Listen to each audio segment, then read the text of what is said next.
So welcome everybody. I'm Ginny Kiefer. I'm the chair of the Boston chapter of TTN, but more relevant tonight, I'm the coordinator of the Unpacking Whiteness Workshop. And we want to talk tonight about what's next. I'd also like to introduce Ellen Murphy, if she can wave, if she's on your screen. Hi, Ellen. Ellen's a member of the board, and I also want to acknowledge Ellen Bartoldes, if she can wave. There she is. And they're both co-chairs of a diversity committee that you're going to hear more about later. I think Karen Rogeman might be on the call as well. Karen, are you here? If you are, wave. And Karen's the president of our board, so we're really happy to have them. And as I mentioned, Ampac, who was a facilitator in our workshops, has kindly agreed to field chat questions, so you can send them to her. So I first want to thank all of you for coming tonight. I welcome the graduates from the Unpacking Whiteness Workshop, the many interested TTN women who have come today from across the country, and the non-members who are joining us tonight. I'm really thrilled to see so many of you. We have about 121 people who registered tonight and many more who could not come and requested a recording. So that's a ton of interest and energy, and that's really exciting. So first, I just want to say a couple quick words about the Whiteness Workshop. Many of you have taken the Unpacking Whiteness Workshop, and if you have not, I certainly invite you to do so in the future. We just finished the spring series of the workshop, which makes a total of 38 workshops that have run to date, with 273 women who've completed, yes, that's great, this 7-week program. So there are now 34 trained facilitators, some who have taught the workshop many times. So, and it's all volunteer. So kudos to all of you who've been facilitators and to all of you who made such a commitment of your time in doing the workshop. This time around, we opened it up to non-members, and we've had 20 women from outside TTN experience the workshop. And we really hope we can just keep filling these classes with interested women, as we really consider this a kind of foundational offering, giving us a common understanding and awareness. So this is the second What's Next session that we've held. It originally came about as a result of feedback we got from surveys and from workshop members, with members asking us for 3 things. One, they were seeking discussion forums versus the necessary listening structure that we use in the workshop. Secondly, they were looking for ways to interact more with women across the organization. And thirdly, they were looking for guidance in how people can become more engaged in racial justice initiatives. We always open this forum up to everyone, so we can all learn what's going on across the organization at all levels, and so we can importantly share ideas. So I would really love to hear your feedback on whether you found this helpful tonight. So I'm going to put up a couple of slides, and then I won't be as intimidated looking at all of you. So hang on a second, let me put that up.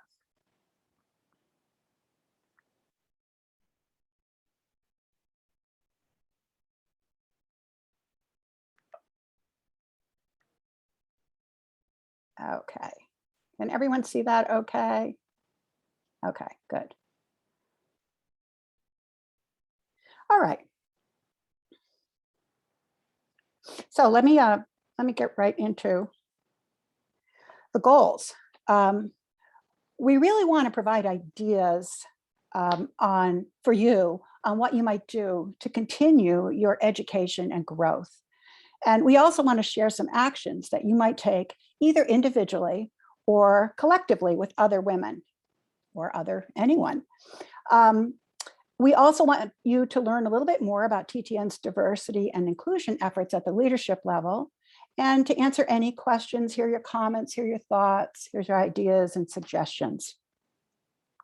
So tonight, I'm going to share with you a variety of examples of activities going on within TTN that I've grouped within these categories. And this is by no means everything. They're examples. And the intention is to make you aware, to give you some ideas, to give you some context, and maybe even to find some places that you might like to join up. So the categories here are discussion and debate forums, education and personal growth, activities and initiatives and blueprints that you could copy and do in your chapter, and things that you can do totally on your own. So I'm going to just start with the discussion and debate. When our workshops ended, a lot of the members felt quite bonded and felt like sort of like they were falling off a cliff. And so they were like, we don't want to break up. We want to keep talking. We want to keep sharing. And so some of the workshops continued to meet on their own.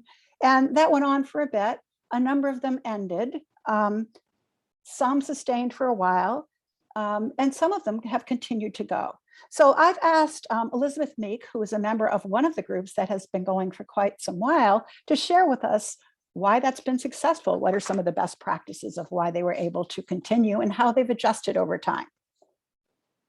Hey, thanks, Jenny. Hi, everybody. Some of you I know.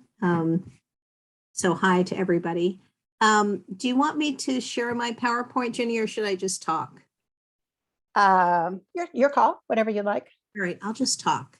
Okay. So I have, obviously I took the workshop and I have helped facilitate, I think, 3 workshops subsequently.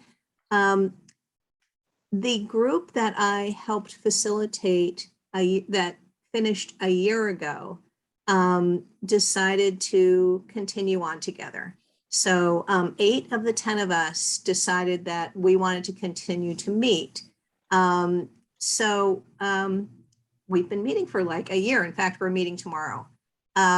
We met once to talk about our goals and our ground rules. And since that meeting, we've had 7 more or less monthly meetings with various agendas. So I wanted to say that our group consists of members from Boston, DC, Long Island, New York City, Ohio, and Philadelphia. So we're pretty diverse. We have never met in person, although I think that would be really nice one day. So we started meeting, we finished in May. We met in June, as I said, to talk about ground rules and goals. And then I think we were all a little exhausted from finishing the workshop. So we started off a little slow. We watched the movie Mudbound and then came together to discuss it. And then since then, we have read Caste over the course of 2 months. We've studied critical race theory. We have read the 1619 Project over the course of 2 months. 2 months studied the controversy around that project. We did a month on healthcare and racial justice. And tomorrow, we kind of ran out of steam a little bit, or wanted to go a little lighter after all the kind of heavy 1619 and healthcare discussion. So tomorrow we're going to be discussing the High on the Hog Netflix series. So it could be anything from we read a novel and come together and discuss it, watch a movie, or, you know, delve into something pretty heavy. What has made it work, I think, is this group is pretty passionate and everyone contributes. So we share facilitation. As I was looking at the 8 months that as of tomorrow we will have met, and we have 8 people, we have 1 person each, facilitating a workshop. And that might mean pulling together articles for everyone else to read. It might, it might mean doing some real research for others, or it might just mean leading the discussion. It started off where we were very, we used the format of the workshop. So we were very formal in taking our time and timing each other and checking in and sharing. And over the course of the months, we've wanted, because we really enjoy each other, we really wanted to just talk, because there are lots of things that we want to talk about. So the past few months, we've just spent some time just kind of chatting at the end rather than doing timed subsequent sharing. But I think early on, the ground rules really helped us. And what else can I tell you why it works? I don't know. I think it's just that you know, it's a group that really cares about one another, really is willing to share the responsibility for the group, and is very willing to bring up suggestions on how we might evolve. Thanks, So, Elizabeth. That's sure. great. I think the key really for a lot of people who want to continue doing this is the shared ownership of running the meetings, because that's what often makes those situations tend to run out of gas, is the same person having to do all the prep and the work. So I think it's a great thing for people to do and great to consider, but it's really helpful to share the burden. The Let's Talk Forum, I want to mention that because that's a DC effort that has run for 2 years. So they've really had a discussion forum that's gone on. And they're in the process of thinking, like, where do we go with this and what do we do with this? It's sort of at a point to do some thinking about it. I also wanted to mention racial justice book clubs. And some chapters have them. I'll mention that Boston has had one, and we opened it the last What's Next forum to members from other chapters. And we had 4 members from other chapters join that book club, and it's made it richer. They've added more to that group, and it's been really wonderful to have them. And the groups selected their books like many book clubs do and discussed them. But recently they also sort of adjusted a little bit to say, beyond reading and discussing, members have shared actions that they would like to take with all the knowledge that they've gained, and they intend to periodically check in on each other to hold themselves accountable to those. So that was sort of interesting. Boston Workshop members formed a racial justice team that they call AWARE. I know a number of chapters have formed racial justice teams. And within that, there was a subset called the allyship group. And their intention is to raise awareness and to support racial justice activities. The allyship group is focused on educating themselves through curating materials, in a number of different ways. So currently, they've decided to go through the anti-racism table 30-day challenge.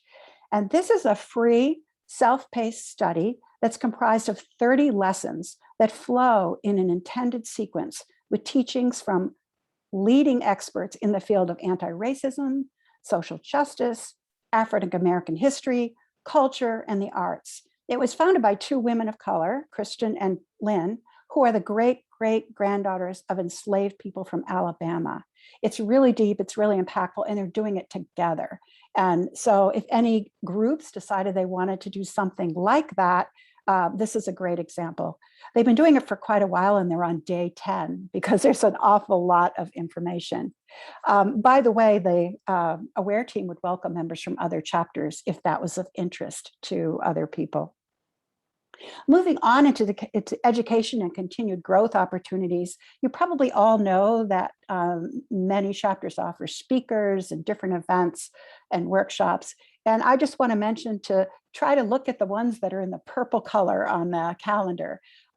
Frequently, that's where you're going to find the racial justice initiatives. And there are a number of these. From the workshop perspective, we try to align topics that are complementary when the workshops are running. So for example, we've had how to have uncomfortable conversations that's aligned with allyship, or Black genealogy that's aligned with reparations, or just recently a racial wealth gap simulation. But they are always, always open to everyone. There are also sessions on Black culture and artists with musicians and Black quilters, or currently there's an African American art, a mirror of social justice offering from New York. And these are all wonderful experiences. There are sessions that focus on current hot topics, such as voter rights and suppression, or on critical race theory. There's a wonderful speaker coming up, Anita Friday, who has spoken, I think 3 times within TTN. She's absolutely terrific. And that's on May 24th. There's also a great offering. A lot of chapters are doing some prison work, and there's a really interesting session coming up really quickly called Free Minds Book Club. And I'm going to have Karen Gladding, who I hope is on, tell you just a little bit about that. Yeah, hi, Ginny. Thank you. Thank you for organizing, and thank you everyone for coming to learn more about how we can continue this very important journey together. Yeah, I'm very happy to be here to promote an event that is taking place tomorrow remotely, and that is Free Minds Book Club. Actually, book club and writing workshop, an organization that is committed to helping the incarcerated and previously incarcerated to transition from lives in the criminal justice system through the literary arts, workforce development, and violence prevention.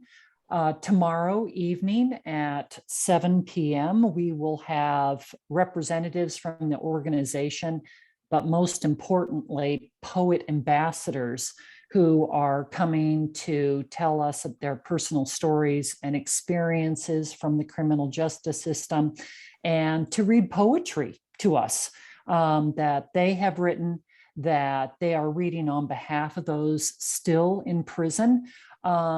This is an organization that was featured on PBS a couple of years ago, has a poet who read to President Biden shortly after his inauguration, and was also recognized by John Lewis as an important organization for addressing racial injustice. So tomorrow, as I say, we'll have these poet ambassadors speaking to us, and we'll also really interestingly have the opportunity to give personal feedback to the writers. We'll do this through comments, written comments online. So you'll have a chance to read a number of poems and give feedback and affirmation to these writers. I've participated in the organization's Write Nights previously, and it is really super powerful stuff that these writers are producing. And of course, we play a very important role in affirming their experiences and their writing. I'm going to drop in the chat box, if it's okay, Ginny, to everyone, the link for registering. It is tomorrow night, 7 p.m. I am aware that there is a national event that conflicts with ours, but if you would like to join us, we would be delighted to have you. Just register ASAP so we can get you the Zoom link. Yeah, it's an opportunity to both learn and engage, right? To actually be actively involved with a racial justice topic. So thanks again, Jenny, and thanks everyone for interest tonight. Thank you so much, Karen. And Karen, I'll ask the question that I get asked all the time about sessions when there are conflicts. Will you be recording it? We are not producing the Zoom link, rather it's Free Minds Book Club themselves. So I don't know that TTN has permission to record. That's an interesting question. I can ask that, but I kind of suspect not, since, as I say, we've organized, but we're not actually the hosts, if you see what I mean. That would be Free Minds. Okay, thank you, Karen. Yeah, thanks. Next up, the Civil Rights Tour. This was an idea that originally germinated in the workshops to travel to historically memorable sites and continue our education. And we have finally made that idea a reality and opened this trip to all the women in TTN. So in October of this year, we're having our own private TTN group of women from across the country. We have women from 12 different chapters, and we're going to embark on an educational trip that's being led by Rhodes Scholar to Atlanta, Selma, Birmingham, and Montgomery. We have the numbers to make it a private tour, but I'll mention that we have 2 slots open. So if there's anyone who would like to join us, it's kind of a first come, first serve. And if we fill, I'm happy to do a wait list in case people drop. And we've had a couple people drop, so it does happen. So this is October 23rd to the 30th. Some of our members have already taken this trip and they've raved about it. And a big bonus is we'll get to visit with our friends in the Atlanta chapter. So I want to make sure to mention that. The next area is community awareness. And these are just, again, some ideas that have been happening in some of the chapters. And one idea is to consider a historic walking tour in ethnic communities. There's been some discussion in some chapters about having a SIG, that does that. In Boston, we did a 1.5 mile walking tour called Brookline's Hidden History of Slavery and Freedom, where we learned about an underground railroad house. And frankly, everyone was surprised. No one knew that that existed in Brookline. And there's one being planned to go to Portsmouth, New Hampshire. I see Harriet is here. Harriet, would you like to make a few comments about that? Sure. So, oh, wait a minute.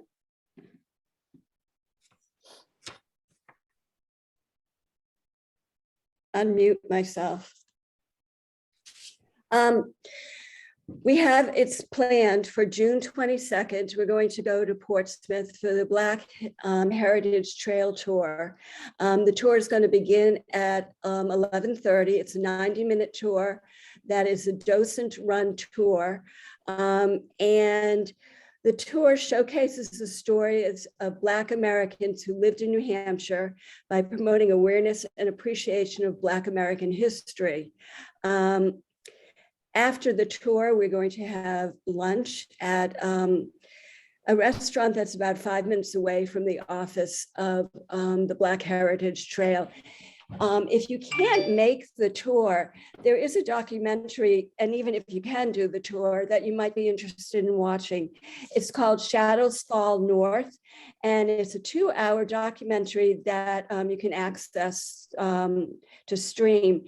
It explores how New Hampshire, that has the motto "Live Free or Die," has a history of slavery, segregation, and neglect, and it explores that.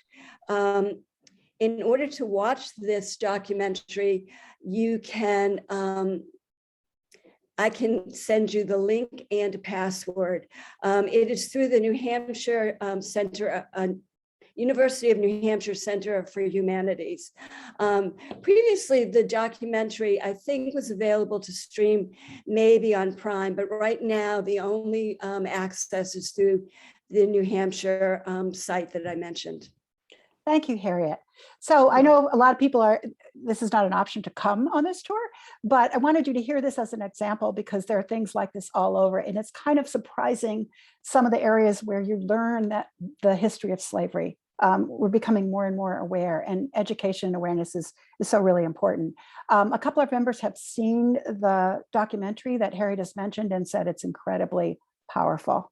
So next, I wanted to mention some things other chapters are doing. Atlanta took a great trip to the MLK Center for Nonviolent Social Change. Long Island visited the African American Museum of Nassau County in Hempstead and have raved about it.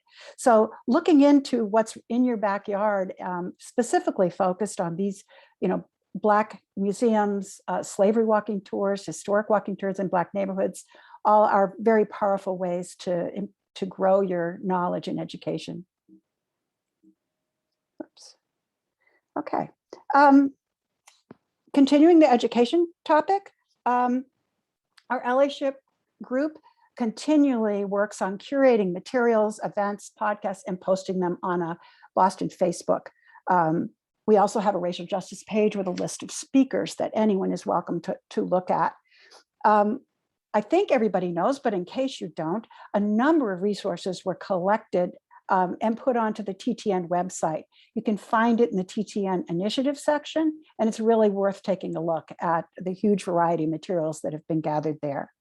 I also wanted to mention the Unpacking Whiteness efforts. We're trying to offer this to the community. As I mentioned, we had non-members joining, and we'd also love to look at offering it to the community, to a synagogue, to a community group, to a senior center, to any organization that might have some interest. We feel that that's a way that we can have some further impact in the community. So any referrals that you might have of places that you think might be interested, please just send them our way and we'll follow up with that. So moving to activities and initiatives or things that you might use as a blueprint. So again, some of these are local things, but you certainly could replicate them wherever you are. Supporting Black-owned businesses. When the holidays were upon us, a lot of efforts went in to try to support Black-owned businesses. And these are just some examples. Holiday shopping to target that in a Black neighborhood. We had a trip in Boston, took a wonderful field trip to Nubian Square, which is a primary commercial center of Roxbury, which is a neighborhood in Boston. Culturally rich experience with very unique gifts. We were welcomed and greeted by very friendly shop owners, and it was a great experience. And it felt good to be so supportive of their efforts. Online shopping options, here's a few that you could take a look at. We try to put them in our chapter newsletter as the holidays come to highlight to people diversity books for grandkids, or creating lists of children's books that are written by Black authors, just promoting the support of the Black community. We have dining groups, most chapters have them, but to specifically target going to some Black owned restaurants is a great idea. And I want to mention that Central Ohio is watching the Netflix series High on the Hog, which teaches African-American history and culture through food. And then the members will visit Black-owned restaurants around the city to sample some of those featured dishes. So that sounded like a really fun and cool idea. And feel free to steal any of these ideas. Buy from a Black woman. This came to us from Marsha Yankelov, and there's hundreds of businesses listed here that are owned and operated by Black women. It's worth taking a look. It's worth sharing.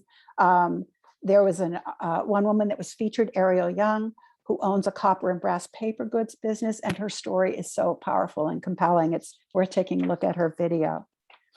A number of the chapters have prison programs. I just want to mention a couple of efforts. I think some of you know that Boston initiated a pen pal program in the spring of 2021, and our members found it very rewarding. We're often the only connection to the outside world for these women who live in a world of isolation. We began the program by having a formerly incarcerated woman, now an advocate for criminal justice reform, speak to us about prison conditions, and they were pretty shocking. Rape, lengthy stays in solitary, terrible food. And she reminded us that the guard's job is not to further punish them. It's to be their carekeepers. So we opened this program up to all chapters, and we now have 17 writers from chapters outside of Boston, because when you're writing via email, it's not important that you're in the same state or location. We're happy to add more interested TTN members from other chapters to this program. And it also serves as a great pilot or blueprint opportunity if chapters want to consider a similar program. I know New York has a volunteer program working with formerly incarcerated men and women that they've been involved with for a number of years. And Pennsylvania is working on a program related to reentry. And I think Julie is on the call, I hope. And I think Julie's going to say just a couple things about that program. Yeah, here I am. Right. Yeah, well, I'm in Philadelphia, and many of you know we have a giving circle, and 2 years ago we gave one of our grants to a women's reentry program called Why Not Prosper, and as a result of that, I've become very involved with that organization, going on the board, etc. But we are also developing and have our first 2T, a program for the women, the returning women who are ordered by their judges to get their GED and who can't read. So we've created an adult basic ed program. I hired someone to do it, actually. It's way beyond our expertise. And I just want to say one thing about the importance, because this could be done in any city. These women cannot get off probation until they get their GED. So it's very important that they do it. And the GED is actually a very difficult exam. So we are trying to give them as much help as we can. Great. Thank you very much, Julie. Easy program to replicate. I mean, it's a lot of work, but it could be done anywhere. Great. Thank you. So let me move us along. I can figure out how to make my screen move. So this is just a map that one of our members made to use taking the trip to the Nubian Square. So they just highlighted the different businesses. gave people a map. We went together as a group and had lunch. It was a wonderful experience. So some additional activities, initiatives, or blueprints that you could do. We're working right now on a program to buy a book for a community school library. So I'm going to ask Harriet again to say just a couple of words about that. So there's a school in Boston. It's the Baldwin Early Learning Pilot Academy. There are only 10 classrooms in the school, and it's K1, which is for 4-year-olds, K5, K2, which is 5-year-olds, and first grade. And it's a multicultural population. And the plan is in the fall to replenish some of the books that the teachers have in their classroom, as well as to buy new books for the school library. And what it would be easier, I spoke to the librarian, I've spoken to her a couple of times, instead of me buying the books, which I would love to do, they would like to give us a list of books that they would like in their library. And some of the titles that they gave me are Eyes That Kiss in the Corners by Joanna Ho, which celebrates Asian heritage. And to replenish a book called Brown Boy, What Can You See by Amisha Arthur, about a boy named Matthew as he thinks about all the careers he can do in his life.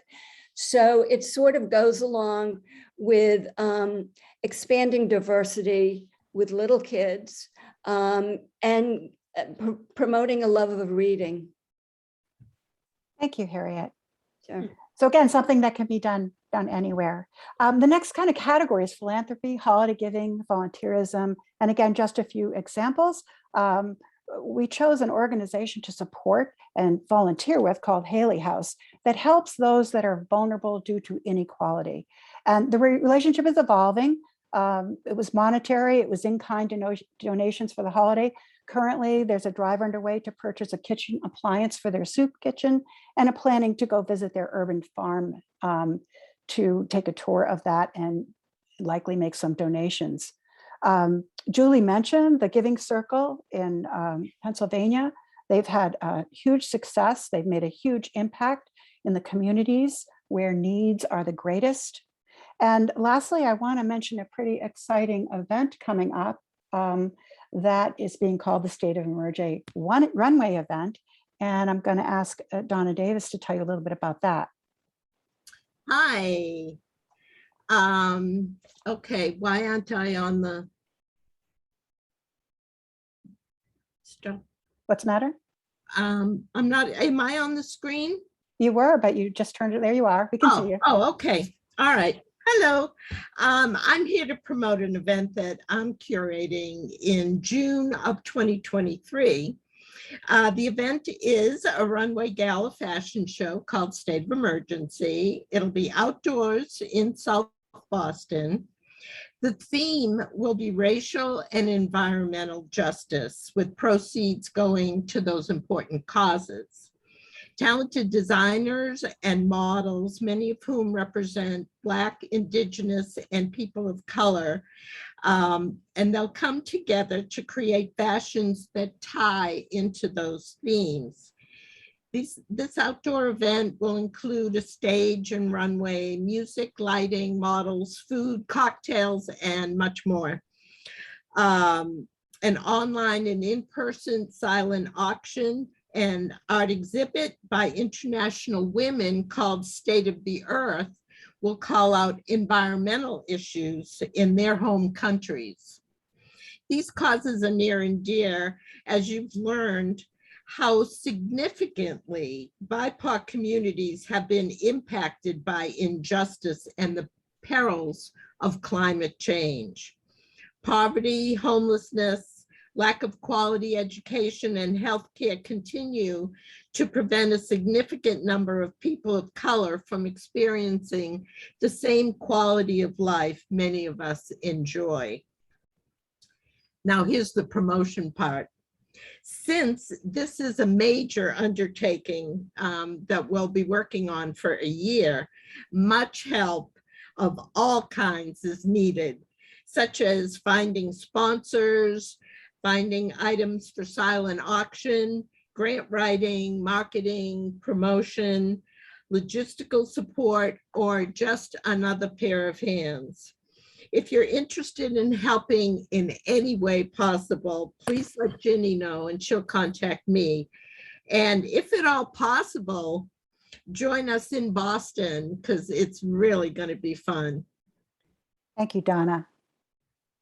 Okay, I'm going to switch now from things that you could do together in groups to things that you could consider doing on your own, if that's your preference. So 105 things that white people can do for racial justice. This is a great list. We share it in the workshop, and I just wanted to share it with all of you.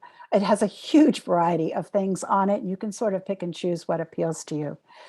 There's also from the workshop a 21-day anti-racism challenge that helps you to continue to educate yourself, and a 28-day step-by-step personal reflective process, which is in the book Me and White Supremacy. 168 ways to donate is another important piece. Philadelphia chapter asked their members to choose one of these last year. Join in the League of Women Voters. I know another number of women in different chapters have done that, and so that they can focus on some of the inequities in the voting world. And lastly, we just set up a fund in TTN that I'm very excited about. As you all know, when we offered the workshop for the last couple of years, we offered it free because it was such an important subject that we didn't want any barriers to people taking it. The spring series, we decided to charge one, so that we could ensure people's commitment to the significant time that they needed to give to it, but also because we thought we would take those program fees and we would use them for two very important purposes. One is to donate to a racial justice cause. And the first one we're thinking will be Brian Stevenson's Equal Justice Initiative, which we showcase a little bit in one of our workshop sessions. And the other is to use that funding for educational, meaningful, impactful racial justice programming. All the programming that we've done has been volunteer. It is a lot of work. We'd love to be able to bring in expertise here and there. So this is where the money went for the workshop. Since so many people went through the workshop free, here's my promotion. We'd love to have you do a little bit of give back and consider if you might want to donate some money to this. And if you do, there is a slot set up on the website to do that. The link is here. If you are just wandering the website, it's in Boston under the racial justice page. It is not a Boston thing, but it is funds that we want to use for those two reasons. So we're very excited about that. So now we're going to move on to kind of a different focus. And I want to be able to have some time to tell you about things going on in TTN at the leadership level. So before I hand this over to the Ellens, I just want to mention that we have a newly formulated programming committee that you may have heard about, that's chaired by Marcia Yanklev, that's focused on fortifying our signature programs and developing new ones, and doing a lot of work on the new Thriving initiative that you hopefully have heard of and you'll hear more about. So within that programming umbrella, we have a diversity programming subcommittee, and that our team is looking at what we might offer next. One possibility is a deeper dive into allyship, which is often a place we get a lot of feedback that people are confused. They don't know how to be a good ally. They don't know what to do. They don't know what it means. So we're looking at developing maybe some additional focus in that area. So with that, we're really fortunate to have our board member, Ellen Murphy, as well as Ellen Bartolis here to talk to us about diversity. So let me hand it over to you guys. Okay, I'll take the first. It's a very interesting meeting, Jenny, and I'm glad to be here. I saw a couple of other board members in addition to Karen Rogerman. Marcia Yanklev, who is on the board, and Pat Bertel from Long Island, and Marcia's from Philadelphia are both here. I want to just give a little bit of background as to what the board's intention is with its diversity and inclusion efforts.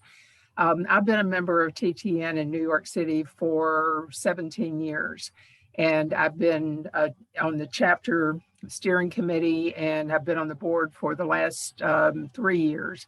And over that, the time that I've been in TTN, there's been a lot of conversation about the need and the value of diversity within our membership. However, we have never been able to move beyond the conversation stage of making or allowing our organization to be more diverse.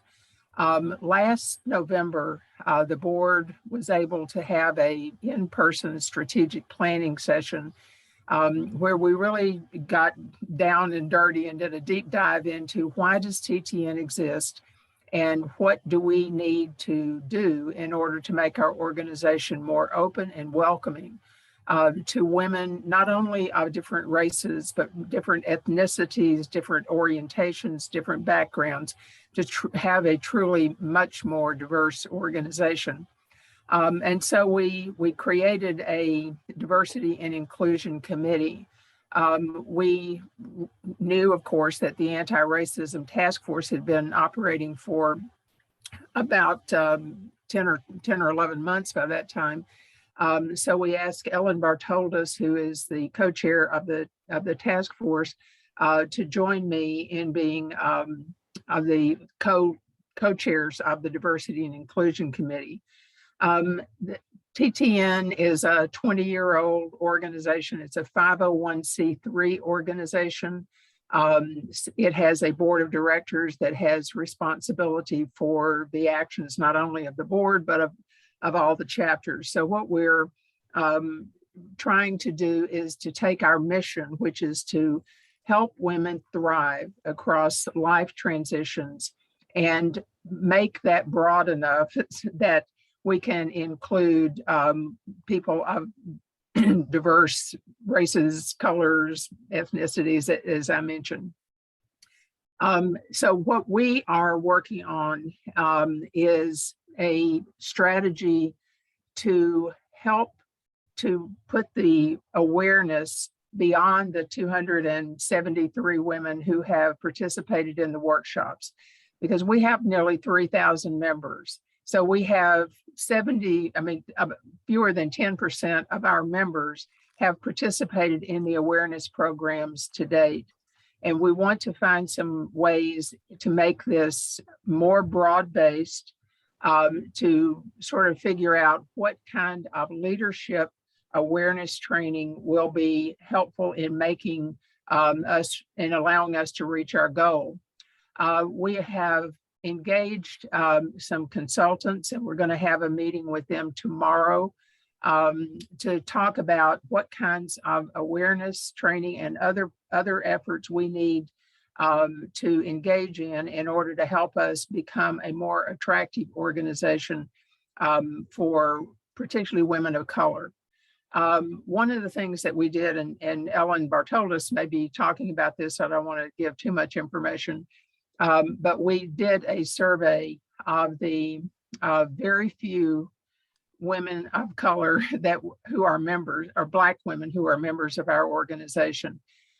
We found only about 11 or 12, and I think it was 9 or 10 who agreed to be interviewed by a member of the task force and our executive director, Darla Hastings. And what they, told us was very enlightening. I don't think that there's a lot of surprises. The challenge for us is to take the suggestions that our members gave us and make that into a way that we can do business in the future. There are 95 people on this call, many of whom are maybe new to TTN, maybe even not members of TTN. I would encourage that you think seriously about becoming involved with your local chapter steering committees or any other committees of programming, membership, in order to help to achieve the kind of change that we're talking about. There's a lot of the different things that are going to be tried, and it's wonderful to have a group of 273 people who can be supportive of our efforts, but we need more than just support and programming. We need support in the way of helping the local chapter steering committees to actually affect the change that we need. And I'll turn it over to Ellen Bartolus at this point.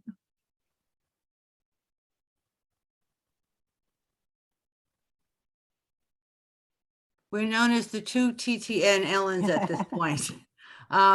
Just to piggyback on, the Anti-Racism Task Force was formed probably a year ago, and included members from about 10 of our chapters. So we've spent the last 10 months working on trying to develop anti-racist, let me back up.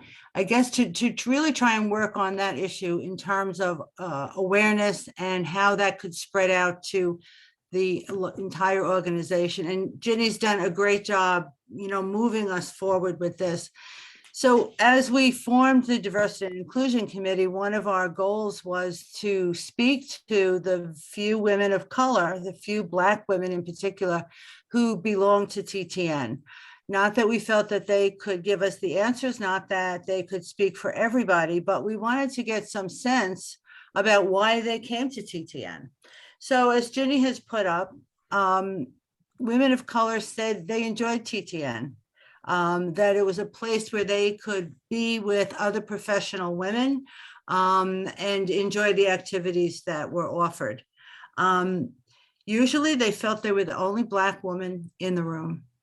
Not that they were necessarily excluded, but they did not feel included, that the welcome was not particularly warm.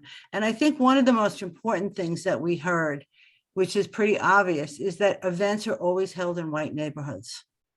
And this to me is a really important key, that unless we begin to move out of our own enclaves into the broader neighborhoods, it's going to be very hard to attract people.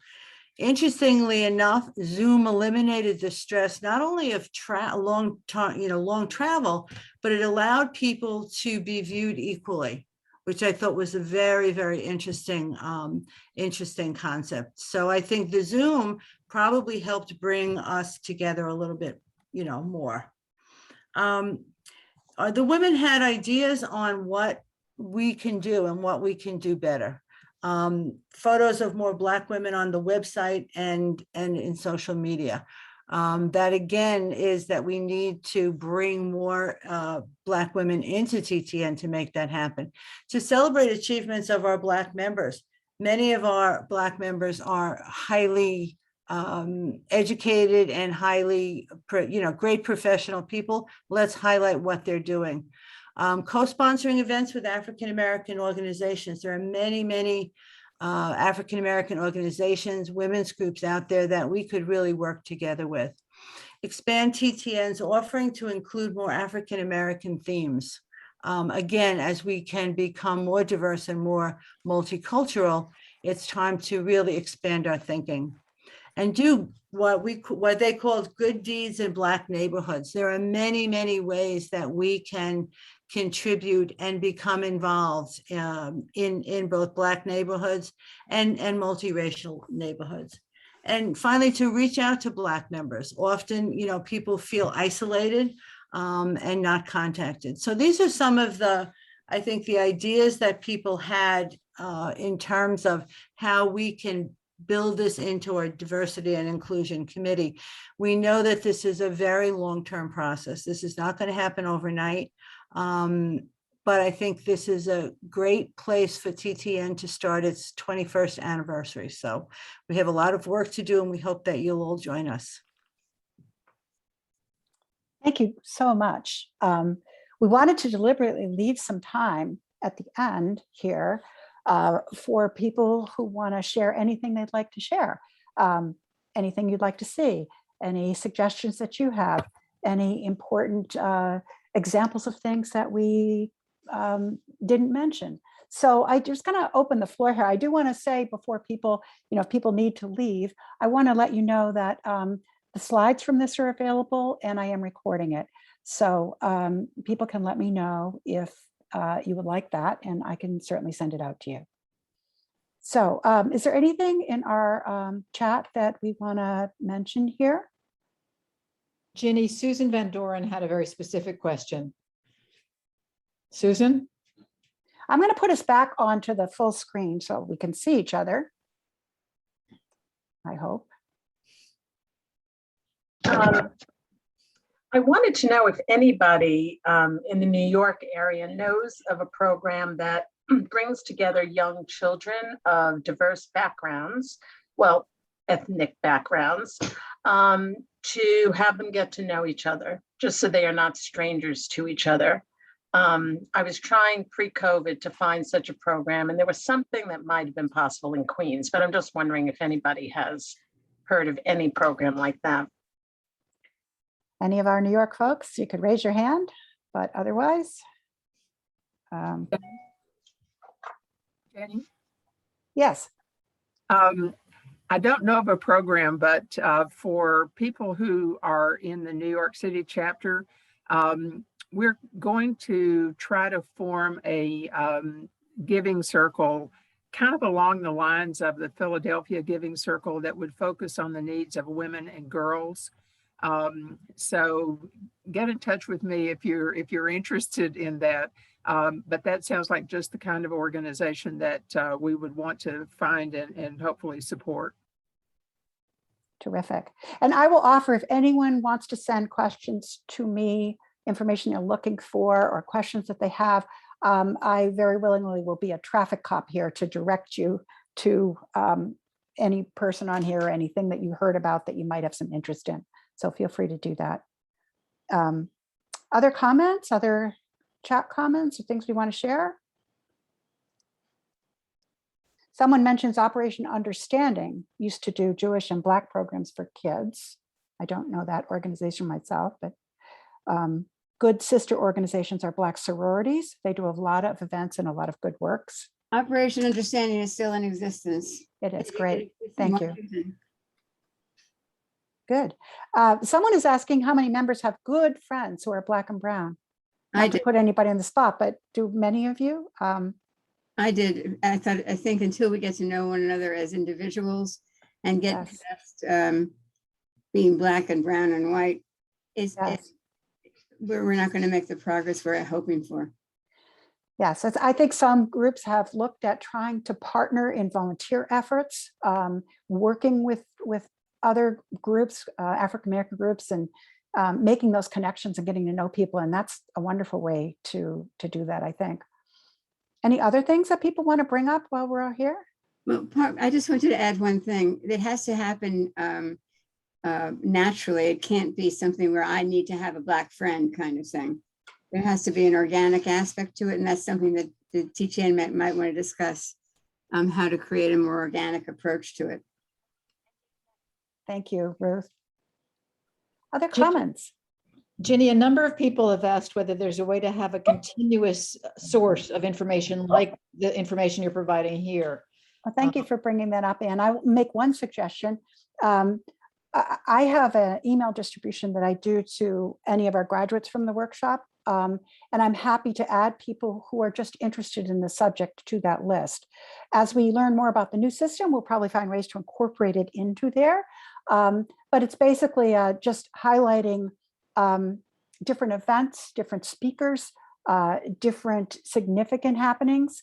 And at some point we may replace that with something else. But for now, if you have that interest in being on that distribution, it's not a lengthy thing. We try to do it, on a periodic 4-week, 6-week basis and mention maybe a half dozen things, not a massive document. So if that's helpful, let me know. I'm happy to add you. Can I just ask, I'm confused. What does it mean to have it be organic? To invite a friend of color is about as organic as one can get. So I'm confused about what it means that we organize ourselves to join with maybe volunteer groups or something like that, when in fact you can ask a friend to join with you. That's about as basic as one can get. All right. Other comments? Ginny, Martha Johnson has a raised hand. Yes, go ahead, Marcia. Yes. Yes, I am not a member of TTN, but I did attend the most recent Unpacking White Privilege. And I hope that will be rigorously continued. I think the impact on me was the awareness of why the diversity efforts are so critical. And so I didn't hear you mentioning exactly what your plans were for that unpacking white privilege, if there are such. So the plan is and has been to continue to offer it as long as we have interested women in taking it within TTN. So we've tried to run it 3 times a year, winter, spring, and fall. This year, because we were busy installing a new system, we didn't do the winter session. We did a spring one, and we'll do a fall one. And as I mentioned before, we're happy to look at offering it in communities to various groups. So we hope to continue offering it, but it really depends on the interest level. So it was very heartening tonight to see so many people so energized on the subject, and we hope we can keep them going as long as we can. We change it, not drastically because we believe in the format, but we do continually have a team, different teams each time when a series ends, that looks at materials to try to upgrade them and include some current pieces mixed in with older, more deliberate older pieces. So it's always evolving. Yeah, Susan. part of what I said, I am not a member. Mm-hmm. And what was important was to be there, to have the organization reached out to non-members. I think that serves you and serves your goals. That's all. Thank you, Martha. Susan, I see you had your hand up. Find that old mute Yes, button. I put a little bit in the chat because I couldn't find how to raise my hand, but now I raised my hand. So I had a little bit of experience in DC trying to reach out to organizations to see how we could partner on a project or volunteer basis. And I didn't get a lot of interest. And what I would be interested in talking about, learning about, is how do you present our organization? How does one present TTN and the benefits of African American, Hispanic, any ethnic women's group? How do you say what are the benefits for them to work with us? How do we market ourselves? Ellen, I'm going to let you take that. Susan, I would really like to have a longer conversation with you about this, because I think what we do is we look for commonalities. The Black women who are members of TTN are members of TTN because they are like us. They've had a professional career, and they enjoy. As one of them said, I feel like I've met my tribe, and so they enjoy the same things we enjoy from TTN. I think in terms of getting to know other organizations that are primarily of African American or Hispanic or Asian or whatever, I think we need to look for some commonalities, our projects that they're working on that are the same things we're working on, to see if perhaps we could join with them and they would get to know us rather than just be invited to come to our meetings or co-sponsor meetings. Let it be a little bit less formal than just an invitation to the party. Either way, but really working on projects together so that we get to know each other in a very informal kind of way. That's how friends are made, and that's what TTN is all about, is finding women that are like us. And what we're saying is that women are like us regardless of their abilities, their races, their colors, their ethnicities. There are common experiences, and that's what we have to find and build on. But I would really like to have a time when we could talk about this, Susan. Thank you, Ellen. I think Cecilia, did you have your hand up? Hi, I'm Cecilia. I am a fairly new member of TTN in Northern New Jersey. of the last 7 or 8 months. And I was one of those people who participated with those conversations about, the topic was diversity, I guess, in TTN.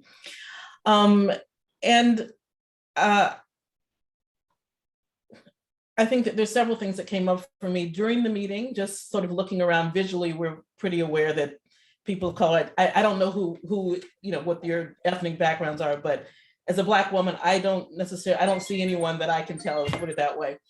And that is often the case, and it feels uncomfortable, I have to say, a lot of times. So what I would like to say about the making efforts, I am, first of all, astounded, and I feel like it's extraordinary, the amount that all the things that you all are doing, those events, the anti-racism, all that's just a huge list of things, and people seem to be very invested in that. But one of the things, and I think that's amazing, I didn't know anything about it. But one of the things that I said to the person who was interviewing me about that is, how do you then measure that in your world? Because if you can't measure that in some real way, talking about it among all white people still is leaving you with some void. You're doing that in a vacuum from, I'm not trying to criticize anybody. I'm just putting that out to challenge you into one of the ways to bring people in is just to start talking to people, other people, bringing people into your world. And I think what you said, Ellen, is very important, that I think this is in the world in general. Stop looking at people who are not like you as other.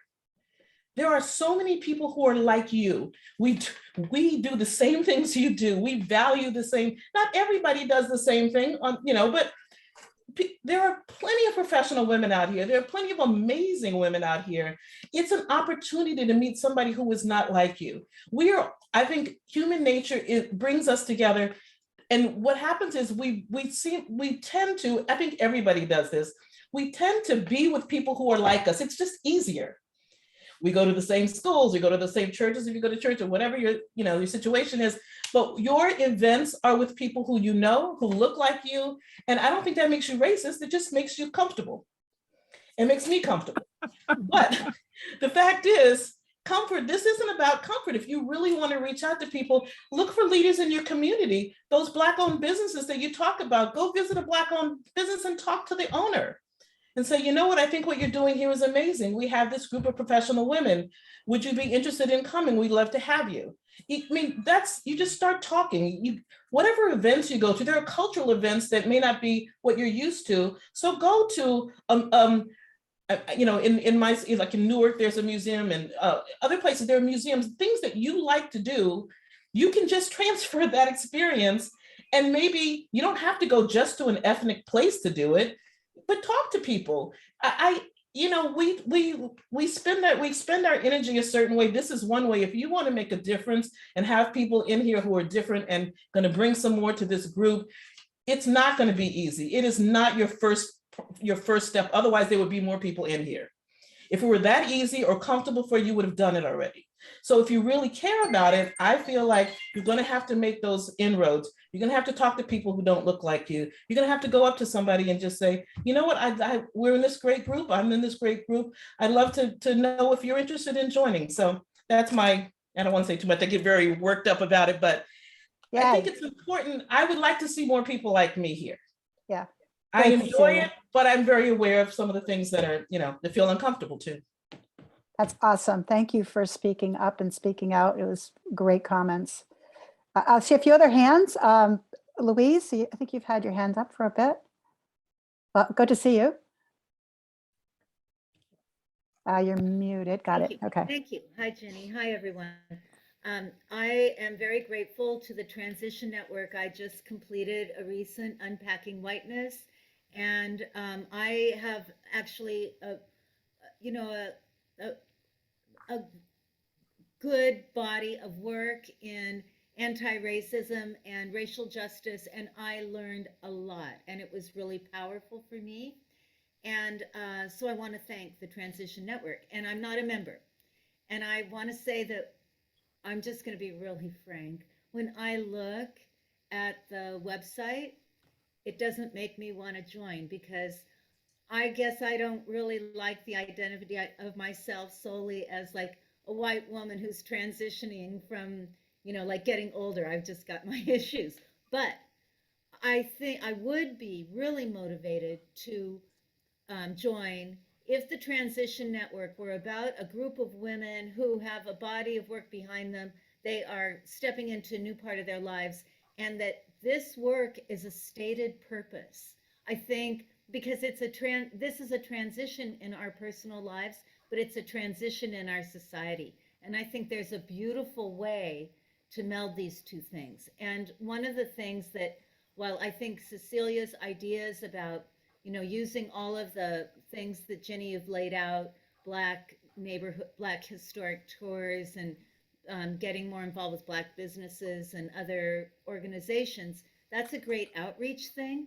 As well, I think if you have 2,000 members and only 273 people, I feel like making it a stated objective that this work get infused into those 2,000 members. And I would be very happy to volunteer as a person who has just gained so much, to be a ambassador to your own membership about why, and you know, I would make that a goal, that every member of your organization take the course.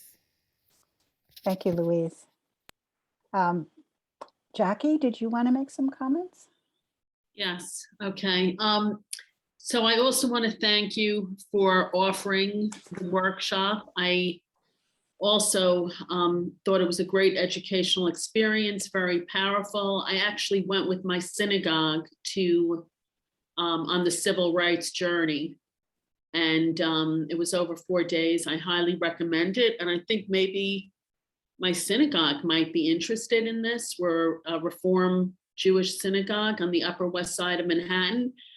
But kind of getting back to what we're discussing, I just went on the website again because, you know, I'm not a member. As you know, as I think Ginny knows, I was introduced to the workshop by someone from the Financial Women's Association, which I am, you know, on the board of. And it's pretty, I would say our organization is fairly diverse. Our president is a Black woman, and, you know, there's lots of women in finance that are, you know, especially like Asian, South Asia, you know, from India, from China. So it's a pretty diverse group. And I'm going on your website, and it, you know, I see some pictures, and you do have some pictures of women of color. But it sounds like, I don't know what the percentage is, but it sounds like it's a very low percentage of the 3,000 women. So I really kind of understand and agree with Cecilia's comments. I know I had invited one of my friends who's Sri Lankan to my Indivisible group, and I didn't realize that we were all like white women. And she had commented to me afterwards, like we got very close, and, you know, we're on the same page politically. But she did mention to me afterwards that it was all white women. And I think we, you know, so I'm not a member yet of this group. I'm thinking of joining, but I'm surprised, especially in New York City, there's so many professional women of color that, you know, it's something to work on to try to be more inclusive. And when I'm looking at the mission, I have no problem with the mission of the network. For, you know, it's run by women for women with fulfilling career experiences who are traveling through life's transitions. I mean, that's like when you're kind of after 50, a lot of us, I think, it's not about being old, it's about looking for that next chapter and fulfillment. So I just think, you know, I really take Cecilia's comments to heart. And, you know, I'm thinking about joining the Transition Network. I'd like to speak to some of the women in New York City. But I would think, especially depending where the chapter is located. And, you know, so you can send me a message, Jackie, and we can put you in touch with some folks.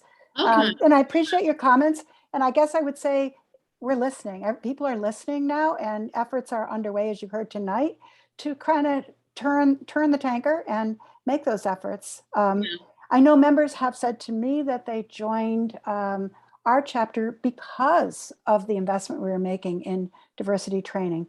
So I No, think there's a it's lot of good wonderful. direction going. Yeah, I really commend you for the effort. I'm not being critical. No, commend I understand. the effort that you're Thank you. making. And I think it's like a two-edged, I think you have to, it's kind of, you know, you have to do it on both. You have to educate white women as well, because I know that's what we learned in the course, that, you know, we have to make sure that other white women are educated and understand, but then we also want to be inclusive as well. So, Right. you know, it's kind of both. Right. So thank you, Jackie. I'm going to move on just because we're wrapping up and I want to give the last few people who have their hands up a chance to say something. So I'm not sure I'm seeing everybody, but was there another hand up that we didn't get to? If not, does anyone else want to say anything? Susan Thomas has her hand up. Susan, are you there? I don't see her responding. Ginny, there was another question. Okay. If there are fragments of different workshops that want to continue, is there a way to gather together those fragments so that they can continue studying or acting?